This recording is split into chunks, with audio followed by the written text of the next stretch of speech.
What about wrestling kept you in wrestling from a young age? I feel like it's so easy to drop sports when you're young. What kept you going to the mat? You know, I remember I really liked the one-on-one aspect. I played all these sports when I was a kid, and the team aspect was great and all that, but for me, I really enjoyed it was up to me. I had that feeling at a very young age that I wanted to rely on myself, you know, and to be able to basically dictate your success on what you do in the practice room, what you do outside the practice room. I learned that at a very early age, and I loved it. I loved that it was me.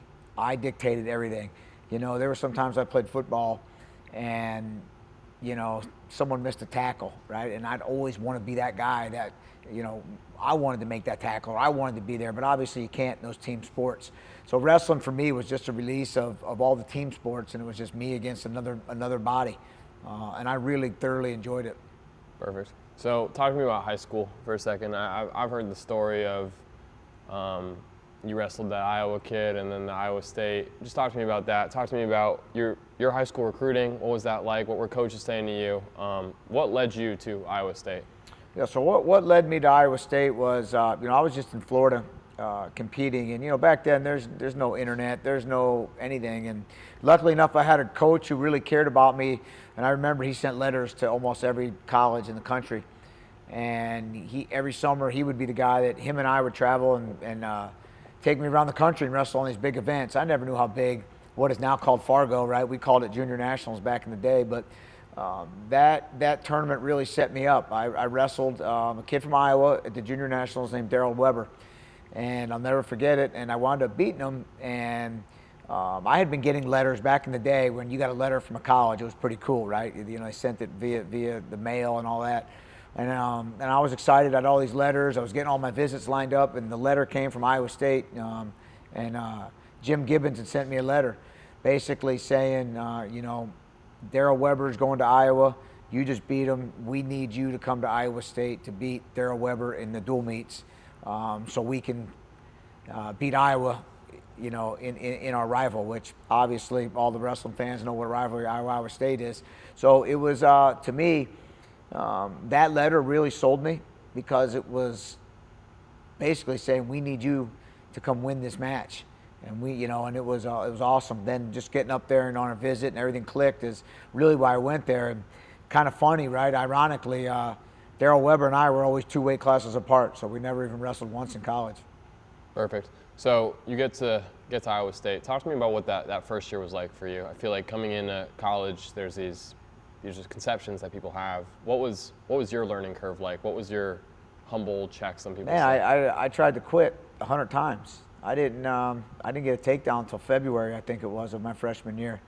Just got beat up, and you get in that rut, right? That's why I'm so sensitive to kids now when you bring them in, and you know, you see it every year. You bring in highly touted freshmen that don't have success that freshman year, and you just become super sensitive to them, because it was my coach wasn't real sensitive. And if you guys know Coach Douglas, his motivation was basically telling you, you know, you stink, get better, work harder. And I needed that, right? That was great for me.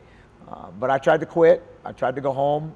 And I think in today's day and age, people would say you should transfer and you should leave, because it's always better somewhere else, according to, you know, what's going on in today's world. But the best thing that ever happened to me was, you know, my old man basically telling me, you made a commitment.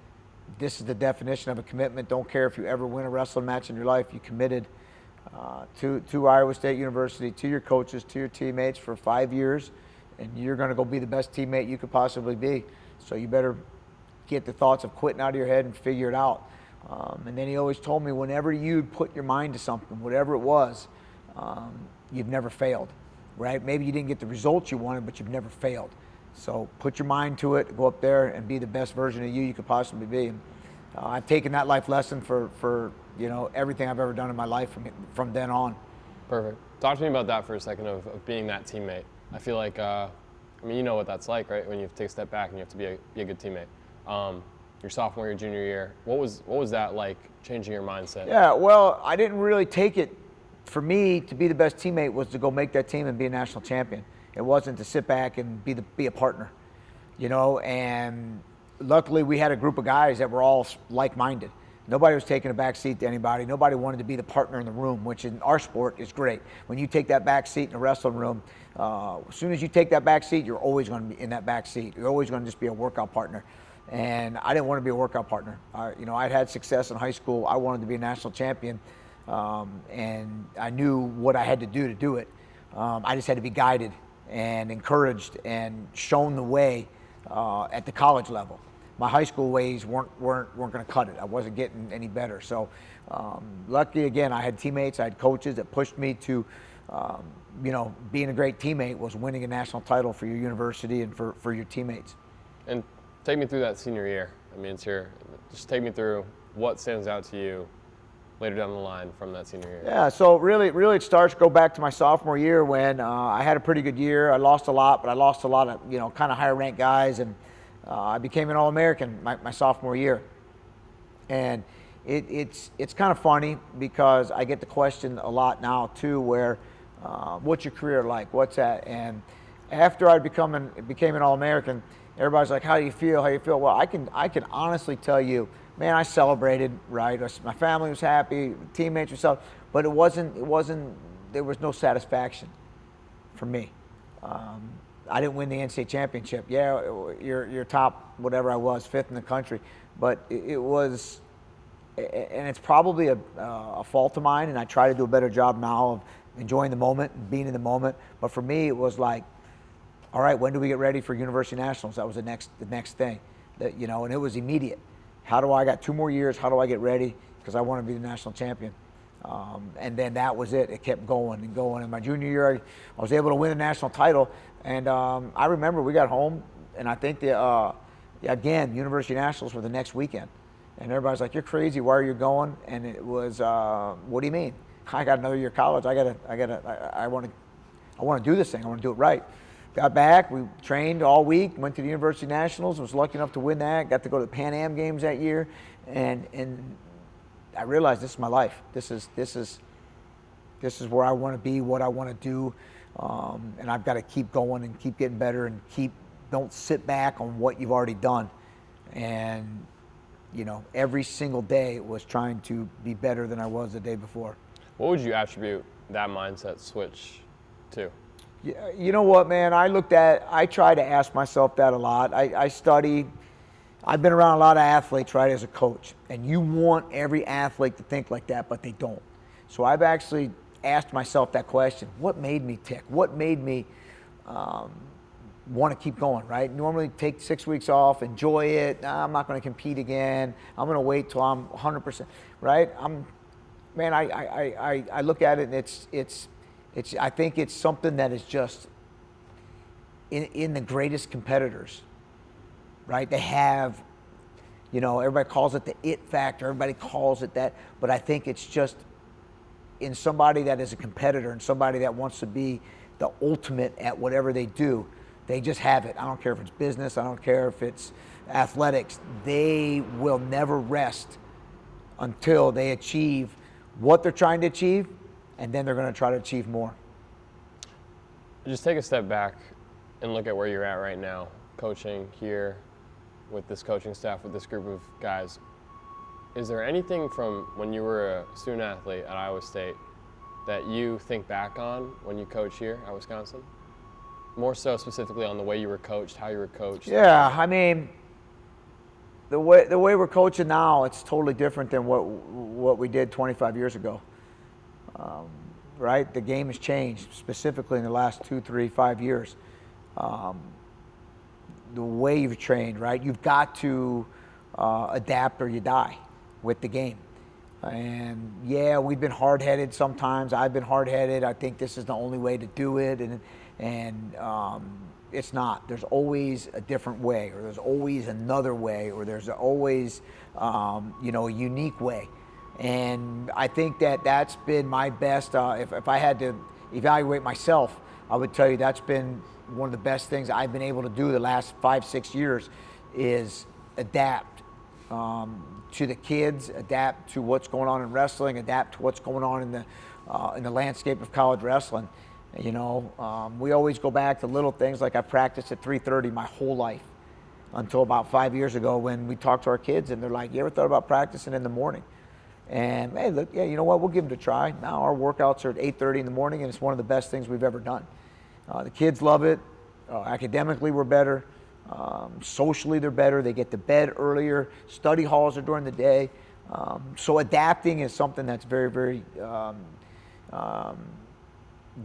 I think, is very essential to growing as a coach and growing your program. Perfect. So Iowa State, senior year, you're done. And I didn't know this, and Reader obviously mentioned this, that you went into medical sales. What pulled you back into wrestling? Man, I got into medical sales after I was a head coach for a little bit. Took my next job in college, didn't work out. I had been a runner-up or top 3 guy for like 3 head coaching positions in college. I'd had a bunch of runner-up finishes for the Olympic trials, NCAA championships, and you finally hit that wall. Like, man, you look at your life and your career, and I've got 2 babies, and I'm married, and you're not making much money, but you're living your dream, you're living your sport, you're living it. And I kind of broke a little bit, and I was like, I had some opportunities to go stay in wrestling, and I talked to a couple buddies, and I talked to people, and they basically said, man, it's time, right? You're not happy being an assistant coach. You're not going to be happy. You're done. You just took 3rd at the world trials. You're 38 years old. You're starting to hit your downward. Why don't you think about getting into a place where you can make some money and grow? And I'm like, what is that, right? So I got into medical sales. And I'll tell you what, if it wasn't for medical sales, if it wasn't for that 18 months, I would never be in the position I am, and I would never value my job like I do. That experience taught me what work was, right? I did a great job, made a lot of money, learned a new trade, outworked everybody, and it was awesome, right? I will, Paul Glenn, Stryker, they set me up for the rest of my life, and they probably don't even know that. Because for me, it was so stressful because I didn't control the results.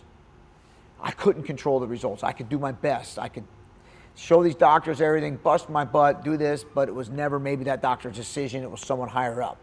And it was like my work, I was not getting my results. I had to depend on other people. Again, it goes back to that one-on-one. So for me, I had to figure out all the system, how to get people to say yes, no. And I'll never forget, I had a big deal I was supposed to close on like a Thursday. And the CEO went to Hawaii for 10 days, and I couldn't get the deal done until they came back. And I remember pulling over on the side of the road and absolutely throwing up. I had such a migraine, I was throwing up on the side of a highway.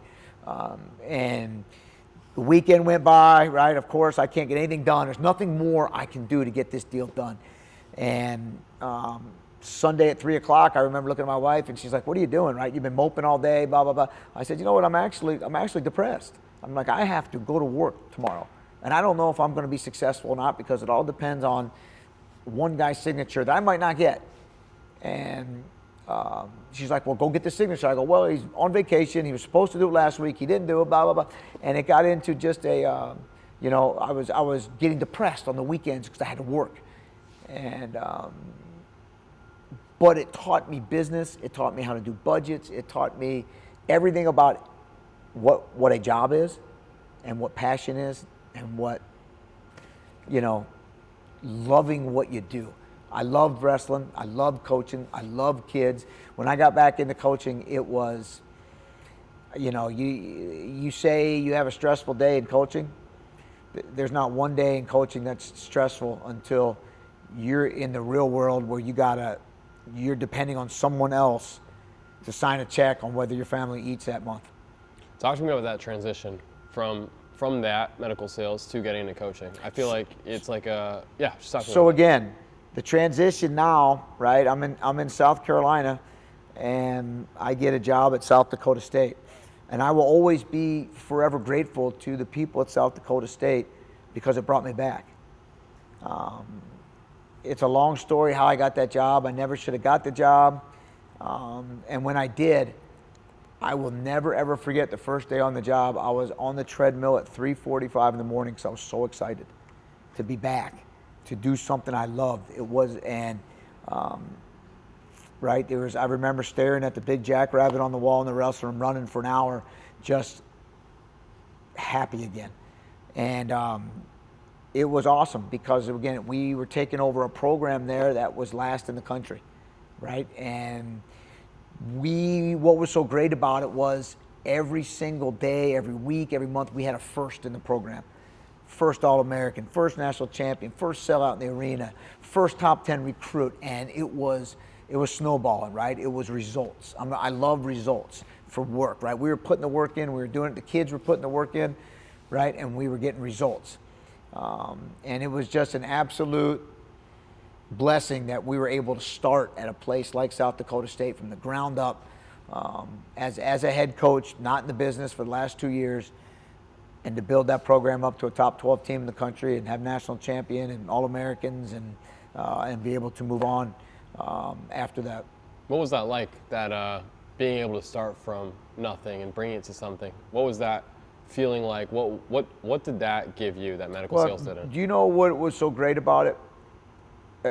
Well, that's a different question. So what was so great about that versus medical sales was you were getting results and you were influencing people along the way. It wasn't just, here's your check, great job, Bono, you made a lot of money, right? It was, here's an All-American, you changed a life. Here's a kid that should have never graduated. Here's a guy that graduated pharmacy school. It's going to be a pharmacist. It's going to take care. Here's a kid that we pulled off the farm that is now going to go back to his farm with an experience of being an All-American, right? It was awesome the way we were influencing people. It wasn't just a business deal, shake hands. You know, at the end of the month, I had a little bit of money in the bank. So it was a heck of an experience. But the experience of being the head coach at South Dakota State was so great because we not only influenced people, but we influenced the community.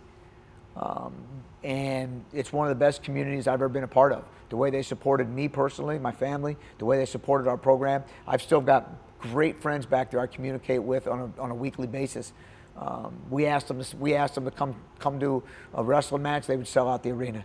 We asked them to come to a luncheon, we'd sell out the luncheon.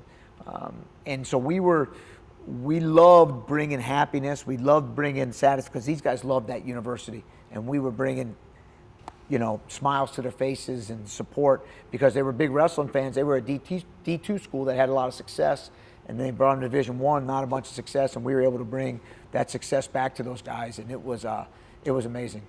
Coming to Wisconsin, what excited you about that prospect of being a coach here? Big Ten. Number one thing, being in the Big Ten conference. People in the Big Ten win national championships, the ultimate in our collegiate sport. So you get into the Big Ten, right? You're recruiting a whole different type of kid, and that really fired me up. Obviously, everybody talks about Madison, what a town Madison is, but I wanted to be in the fire, and we're in the fire, right? And it's not easy being in the fire day in and day out, but that's what motivates us every day to get out of bed, is being in the fire. How do we catch these Penn States and how do we catch these Iowas, right? It's not a day go by that you don't think about trying to win a national championship, and it can be done in the Big Ten Conference. There's not many conferences you can win a Big Ten or a national championship. So number one, being in the Big Ten Conference really excited me about this program, and the history, right? There's national champions here. The education that you're able to bring some of these guys, right? We're about changing lives, man, and winning national titles. Not everybody, there's only 10 guys that win a national championship every year. But usually you have 10 to 12 guys every year in your team graduating with great degrees and starting a life. You know, that people as competitors, right, nobody wants to say that side of things. Right, if I came on here and said, oh, you know, we want to win titles, but we're more important about graduate, people would look at you like, why are you a wrestling coach? But dude, the bottom line is we care about our kids. I care about our kids. I care about what they're doing 10, 12, 15 years from now, and making sure that they become successful. And I think that's a part of wrestling that doesn't get out enough. You're all going to see us get mad when we lose matches and kids don't win national titles. But, you know, we want to change lives. We want to inspire. We want to motivate. We want to make sure that, 20 years from now, 10 years from now, whatever it is, they're calling us saying, hey, coach, I just had my first child and I appreciate it. And, this is what you've done for me and all that stuff. So that's really what, getting to this place was all about. What made you have that mindset? I feel like not a lot of coaches have that mindset. Was there a moment in your life? Well, here's the deal, right? It's being a human being. I think that I get I'm very misunderstood in the fact that, right, I care about kids. I may not necessarily come off as that. You know what I mean? We're hard on them. We want them to hold them accountable. But the bottom line is, we care very deeply for our kids. I do, very deeply, for everybody that sets foot in front of me, right? I'm a father. I understand highs and lows with kids. I understand. But sometimes, as a coach, you've got to be a little harder on one than another. A kid, you've got to do little things different for one another. Kids go through different things that affect them in the program, academically, socially, family, right? 90% of them don't have to do with competing in wrestling. And you need to be there for them every step of the way. What do you hope those guys say about you behind closed doors? What do you hope your legacy is in the eyes of your wrestlers? Well, I mean, legacy, right? You get that asked, and that's where I was going with this a long time ago. Man, I don't care about my accolades. I don't care about this guy who got 100 wins. This guy, coach, has 100 wins. But I've done a percentage of that, right? It's the kids, it's the other staff, it's the university. So for me, the accolades, I don't care. I really don't care. What I want my kids to say when I'm done and, at my funeral, was all I want them to ultimately realize was I cared about them. I cared about them, maybe not the way they wanted to be cared about, meaning maybe I was a little hard on them, or maybe I was a little soft on them, or maybe they didn't think I cared about them. But the bottom line was I cared about them, and I always wanted what's in their best interest. They have no idea some of the decisions we've ever made behind closed doors, and I'll never tell them, right, that are always in their best interest, that either hurt the program or cost us a win, or we didn't recruit somebody because of we had told somebody that, hey, we would never do that to you. They don't know those decisions. All as they see was, he cared about me, or I didn't get a fair shake. They don't know how much we do behind the scenes for these kids and how much we do care about them. And that doesn't bother me, right? I just want to make sure that at the end of the day, that they say that I really had their best interest at heart. When you say that, and how you obviously don't care about those accolades and in those specific instances, when you look back at your career now, both as an athlete, as a father, as a husband, as a coach, what are you most proud of through it all? Man, I think you got to break that up in different things, right? I'm proud to say I've been married for such a long time, right? That's a huge accomplishment. When in today's world, it's just easy to give up when things get hard in your marriage. I'm happy to say I have an unbelievable relationship with my two daughters. Right? You look around, and I deal with kids every day who don't have a relationship with a mom or a dad, right? So when you look at that, right, I'm proud to say that my siblings and my mother and my father, right, again, another great relationship. It takes work, right? All that stuff, being relationships are super important, and they take work every day. As soon as you stop working at it, they go away. And, as far as the wrestling side of things, right, I'm proud to say that, my best friends are in the wrestling community, right? The coaches that we have are my best friends. As far as, like I said, accolades, man, coaching national team, the best accolade for me really could be the kid that's the worst wrestler in the room that gets a degree. That is a huge honor for me. when I see a kid that has put 5 years in here, never got to put the singlet on, right? That's a huge accolade. It's hard to put something, right? Competitive leg, dude, I don't even think about my career anymore, right? I mean, I've been in, these Hall of Fames are awesome. They bring back great memories, but I'm done with me. You know what I mean? I'm done. It's not about me. It is more about how I can help influence and motivate and inspire, right? Every day, that's my goal. I want to inspire one person every day. And sometimes it's hard. Sometimes I lay down with my dog late at night and try to inspire him to do something because you didn't touch that one person. Talk to me a little bit about your family. You kind of mentioned on this, but how much they've obviously played a huge role in who you are. Talk to me about that, your daughters, your wife, your siblings, just whatever kind of stands out to you with that question. Yeah, I wouldn't be where I am without my family. I'm lucky, man. I'm lucky because I see what these kids come to college with or without. And for me, I never had any of those worries. I knew I always had a support system to fall back on. Right? I tell you, I may be biased, right? Everybody might say this, but I probably have the best parents anyone's ever had. Because I never went hungry. I never went without a pair of shoes. But I also learned the value of hard work, and I had to earn those hard shoes. I had to earn a new pair of shoes, and for that I'm forever grateful because they didn't have to do that. You know, it wasn't just anything handed to me. You know, and everybody was like, "Oh, did you ever work in the summers?" I'm like, I really didn't work. But our household rule was, if you played a sport, you're going to be supported, like no other. And the day you stop doing something, then you'll have to get a job. And that was it. And that was the truth. I never missed a weightlifting session in the summer because I had to work, right? But that was, my family saw a value in what sports did for, a young man. So that was really something I'm really grateful for.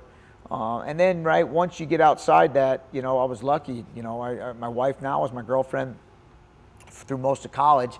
So I was able to have a support system, away from school, or when I was at school and my family was in Florida, right? And then you go on to having children, and you try to be that same, right? I can never emulate my parents, right? Because I can never be half as good as what they were. But you try to give them everything you can possibly give them, but also teach them the value of you have to work for everything you get, and you have to work to be the best, and you have to work, and if you don't, you will fall on your face. And then when they fall on their face, you make sure they understand, I'm always going to be there to help you out, right? But you do need to fall on your face a couple times to realize what it's like to climb back to that top. How have you instilled the values that your parents put onto you and that you put onto your kids into the wrestlers in your room? So what's funny is I was lucky. I competed so long, and even today, my girls have heard conversations in the house, kids over, right, athletes over, parents over, my own life, the way I live it, with how disciplined I am in the things I want to do, and when I compete, and when I was competing at that age. So it was not very hard that they understood the values of what my wife and I stood for. It wasn't like I had to, this is what you're going to do, this is how you're going to do it. It was always, it was cool when they would say, like, I was, like my youngest daughter in her gymnastics never wanted to stop. Like, I'm like, you're hurt, you need a day off. And she's like, well, I heard you say that, you never took a day off when you were training. And I'm like, wow, an 8-year-old just told me that. You know what I mean? So I understood that they were learning from their surroundings. When my kids were in athletics, I tried to actually step away. I wanted to be the father or whatever that when they lost, I'd put my arms around them. Didn't always work like that, right? Especially when the injuries came into play, or when it was I want to, or stuff like I'd rather go to the high school dance, or and miss a game, or all my friends are doing it, why can't I do it? That's when a little bit of that came into play. And then for the team, right? The team, you just try to be an example, and you always go with, what are your goals? What you guys have told me your goals every year, at the beginning, at the end of the year, when we're recruiting you, and we always give you a roadmap, right? Follow that roadmap. It's easier to get from point A to point B, from here to your goals in a straight line. You know, guys go like this and eventually figure out how to get there, but I just don't want it to be too late for you to get there. You know, follow that straight line, follow your heart. You're gonna mess up, but we always say when you mess up, make sure it's not a life-changing mess up. Make sure it's a little mess up, and you make sure you learn from it. And what I mean by that is, like, you know, really dumb stuff. You know, so. How do you? This is like, I need 5 more minutes. How do you preach that to your athletes when you're trying to grow them as people as well? I feel like Yeah. So you got to, mistakes are going to happen. Like I said, you just got to hope and pray that they're not the mistakes that change your life in a negative way forever. And what do I mean by that? You know, being in the wrong place, wrong time, and, you know, whatever, getting in a car accident, you know, drinking and driving, and now it has changed your life forever. You're in a wheelchair, stuff like that, right? You got to hope that the mistakes are correctable and they're just not life-changing. And I'll give you an example. Seth Gross, right? He made a mistake. He'll be the first one to admit it. But his mistake was big enough, right, where he couldn't go to the school he wanted to go to. But it was also a mistake that it did change his life for the positive, not for, you know, completely the negative. Has there ever been an instance where you were in that same boat? I mean, I've had a lot of mistakes. I've made a lot of mistakes, right? And like I said, luckily enough, I could all recover from all of them. And they hurt when you make them. You know, and I hate using that phrase, nobody's perfect. Everyone's going to make a mistake, but that's why I understand that. I always am willing to give kids another chance. They're 18, dealing with 18 to 23-year-old kids who have gotten away from their parents for the first time. They're going to make mistakes, right? I've had a lot of people give me second and third chances, and if they didn't, I wouldn't be where I am. I got 3 more questions for you. If a recruit's parents was watching this video, what would you say about Wisconsin? What would you say about this program? What would you say about the people that you have helped develop in this room? Yeah, well, first of all, about Wisconsin, right? This is an unbelievable place, unbelievable people. The university, the athletic department. I've never seen anybody care more about a student athlete than at this place. Number one, as far as our program, again, we get very misunderstood. You know, we have the best people as coaches in our program. You're not going to find, you know, our 3 assistants are the best 3 people that, you know, possibly I've been around in my life. You know, sometimes now in the world of social media, people can get on there and try to bash you and ruin your reputation and all that good stuff. Right? That's it. I would tell recruits parents, get to know us, right? Get to know us, and I think you'll agree that we have the best staff in the country as far as people that care more about your kids than you'll ever know. And if you want your kid to leave this program a better man, a better person, regardless of whether they win national titles or if they win national, this is the place to be. The last question for you is, what does it mean to build not just wrestlers in here, but people, men? Yeah, that's what coaching is. You know, and I think that, again, that's where sometimes us coaches lose our minds, right? We are building the best person. That's what we want to do here. If they win national titles and Olympic champions along the way, that's exactly what we want. But if you don't, that doesn't make you any lesser of a man. You're going to leave here with a heck of a degree. You're going to leave here with 4 to 5 years of intense training. You're going to leave here with 4 or 5 years of meeting of some of the best people. You're going to leave here with best friends. You're going to have one heck of an experience for the last 4 or 5 years of what you've put in. Well, final question, actually. The next couple of years at Wisconsin, the future of Wisconsin, what does a successful future at Wisconsin look like for you in this? Yeah, I think that's kind of it's a trick question, right? I think we're going to go as what the landscape goes. If the landscape of the NCAA stays where it is, right, I like where we're going. We've bought in, we're changing, we're adapting to what's going on. We've got great recruiting classes coming in. We've got a great support system here. We're on our way. We're building, and we're super excited for it, right? As things change, we're going to continue to adapt. We're going to continue to be the program, right, that just constantly is growing, constantly getting better, and hopefully we find a way to the top of this Big Ten conference and the national championships.